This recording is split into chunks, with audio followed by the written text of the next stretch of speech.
Alright guys, I am super excited because my new camera came in.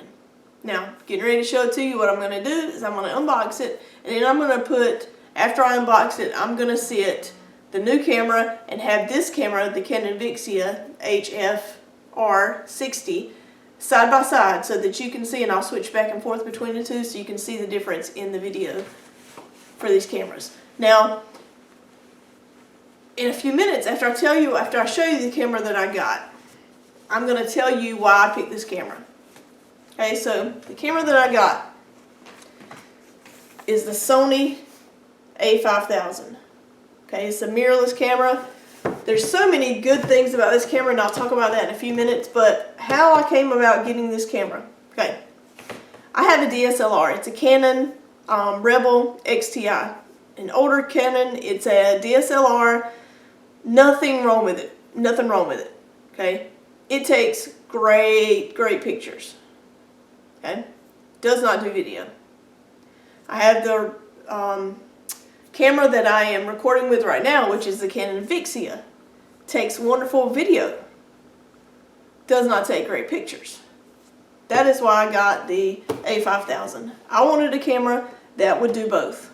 Now, I sold my Canon, ended up getting $200 for it. I sold it to someone I know simply because what I did was I put it on Facebook and said, hey, anybody need a camera? And I sold it for pretty cheap. I probably could have got more than $200 for it, but you know, I wanted it gone because I wanted to buy this camera. Okay. Now, I'm going to give you guys a piece of advice. If you ever buy any electronics from Walmart, get their extended warranty. It is awesome, and I'm going to tell you why. I had two Fitbits. One was for myself, and one was a gift for one of my friends that I got for their birthday. So, I got these Fitbits, one in March and one in July or August of 2015, and I got the 2-year extended warranty. Last year, 2016, at some point, but after the year mark, because for the first year, Fitbit will replace, if there's anything wrong with Fitbit, was after the year mark, so I knew Fitbit wouldn't replace it. But it was not past 2 years. Well, one broke. I filed a claim online. They said, call this number, blah, blah, blah. And I never called. The other one ended up breaking. I filed it online. It said, call this number. I never called because I figured, being the dummy that I am, I figured that it would be hard. They would say, you know, we'll fix it and send you another one or something. I just figured it would be hard with the extended warranty. It wasn't. I called the number and I told them that one of them, and I didn't tell them about both of them on the same day. I waited a couple of days in between, but I called and said, you know, I purchased this on blah, blah, blah, have the extended warranty. It will not hold a charge. I charge it all night and it will only hold a charge for about 2 hours and then it completely dies. They said, okay. They sent me a return label. They said, put it in a package, put it in an envelope, return it. As soon as we get the information that you turned it into UPS, we will send you an e-gift card. Awesome. Well, the e-gift card not only was the price of the Fitbit plus tax and the extended warranty. So for what I paid for everything, the extended warranty, the Fitbit, everything tax, is what they sent me on that e-gift card. Okay. Well, I got one replaced, sent it to my friend. I went ahead and just replaced it. The other one, I figured I'd use towards a camera because I have this e-gift card for $160. Well, I sold my Canon for $200. Got the e-gift card for $160. That's $360. I ended up paying for this camera after the money from the camera that sold and the e-gift card, $65. $65 is what I paid for this camera. So I'm ecstatic. I'm so excited to start using this. So I'm going to unbox it real quick and then I'm going to set them both up on the tripod so you can see the difference. Stick with me because it's going to be fun. Alright, so in the box, I have not opened it at all. So when I see this, it'll be new to me. I also have no idea what color it is because on the website it said, I ordered it through Walmart, but it came from Focus Camera and it said it could either be black, silver, or white. I have no idea what color they sent because it didn't give me an option to pick, which I don't really care. It doesn't really bother me. So I don't even know what color it is. These are all the manuals, lenses and accessories that you can get with it. I'll be looking through that tonight just to see. French and English instruction manual. Talks about the warranty. Alright, so that's all the manuals. Alright, let's see what else we have here. This is the battery charger, plugged into the wall. Here is the cord. So I read where you have to charge the battery inside the camera. Well, I ended up getting an external charger because I got a couple extra batteries. One of the batteries is charging right now. Hopefully I'll have enough juice in the batteries to get through what I'm going to show you as far as the comparison. But you can only charge the battery when it's inside the camera, which I can use this external charger, but I don't think I'm going to. Mainly because I just want to make sure, especially with the Sony battery, not the extra battery I got, I just want to make sure it's got the right charge. So we have the strap. Let's see. The camera itself ended up with black, which is totally fine with me. Honestly, do not care what color it is. Does not matter to me. Now, I've already heard about the little things on the side, so I will be taking those off because I heard they jiggle when you are using it. So those will be coming off. Let me put this stuff back in the box. I'm going to look at that stuff later.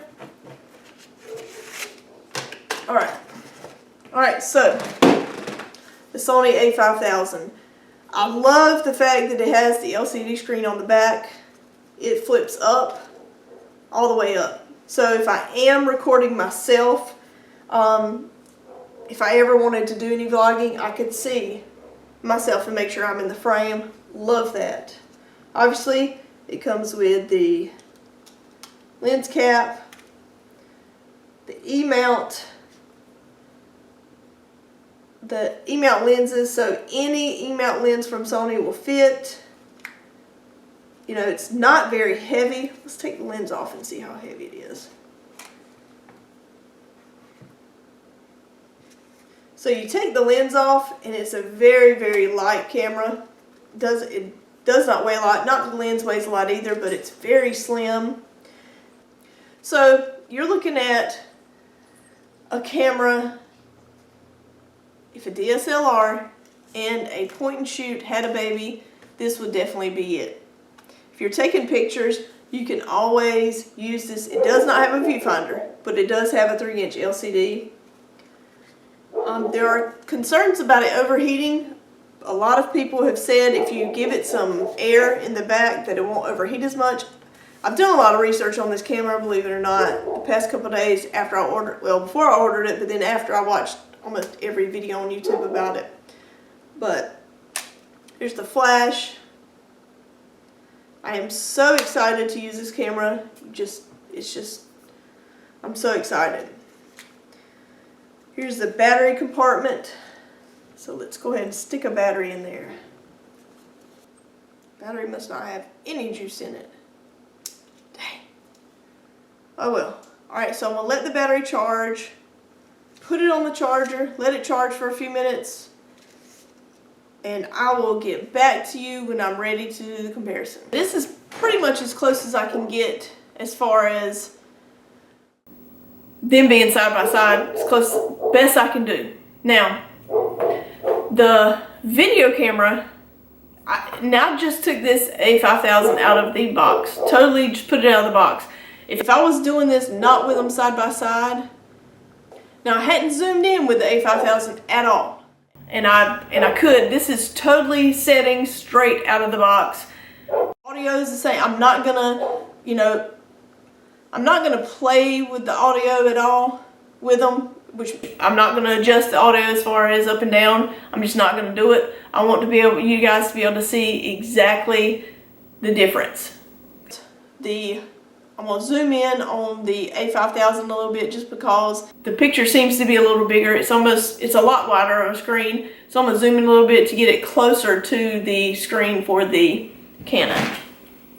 All right, so there we go. That's as close as I can get as far as them being side by side, and I'm just gonna look back and forth a little bit and talk to you as you can see the difference in them. Now, I have not adjusted the A5000. I haven't made any adjustments. This is straight out of the box. This is the exact same room, exact same everything. I know I can make some adjustments, and I've watched a ton of videos on the settings that you need for this and that, so I'm really excited to delve into what the A5000 can actually do. I mean, the sensor is the same sensor that they put in a lot of the big DSLRs. It's just in a smaller package, and that's what drew me to this camera. The pictures that I'm going to be able to take with this are going to be breathtaking, and I cannot wait. I can't wait to get out some videos with it. Can't wait to get out some pictures with it. I think it's going to be totally awesome. Like I said, you can see the difference in the two. It seems like the Sony is a little bit brighter. I have a feeling it's going to be better in low light than the Canon, than the Vixia. The price on the two were only about $50 difference. The Vixia was like $329, I think, and the A5000 was like $379, something, somewhere in there. So there's only about $50 difference, but I'm telling you, the pictures that I'm going to be able to take with this Sony are going to be awesome. And I just cannot wait to get out and take some pictures and some video with this new camera. And I know that I can play with the settings and make stuff softer and harder or whatever. I just hadn't played with it. This is straight out of the box. This is how it comes. I really can't wait. I like that the screen is right above the lens itself, so that when I talk, even if I do glance up, it won't be quite as noticeable. Whereas with the Vixia, if I'm closer to the camera and I'm looking at the screen, you can really tell the difference. I don't think that's going to be as much as the case with the Sony. And mainly with the Sony is just to make sure I'm in the frame. But I really like that the angle is so much wider with the Sony. I can get closer to the screen, and it seems like I'm a little bit farther away with the Canon. If I'm holding it like this with the Canon, it's pretty close, and you guys will be able to see that in my future videos. I've waited to do a lot of reviews because I wanted to do the reviews with this new camera, so I am going to be doing quite a few more review videos, and I hope you guys like those. If you do, you can say that in the comments. If you like them, put that in the comments as well. I just mainly wanted you to be able to see the difference in the two. What I'll probably do is show you a few baits so that you can see the difference in the two cameras. Just straight, I'm going to show it to one camera and then show it to the other so you can see the difference.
Alright, so I'm super excited to get out some videos with this camera. What I'm going to do real quick, I'm going to do it like a low light test and show you guys the difference in the two cameras. I have a lamp over here that I'm getting ready to turn off, and then we'll be able to see the two cameras in low light and see how well they do.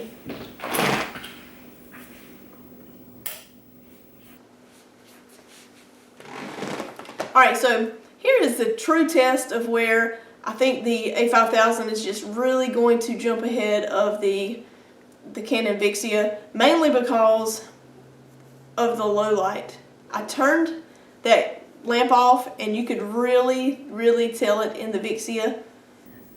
You cannot tell it as much in the Sony A5000. There probably is not as much noise in the A5000. I could also do some settings differently, but like I said, these are straight out of the box. I just wanted you guys to be able to see the difference in the two straight out of the box. I hadn't played with any of the settings or anything like that.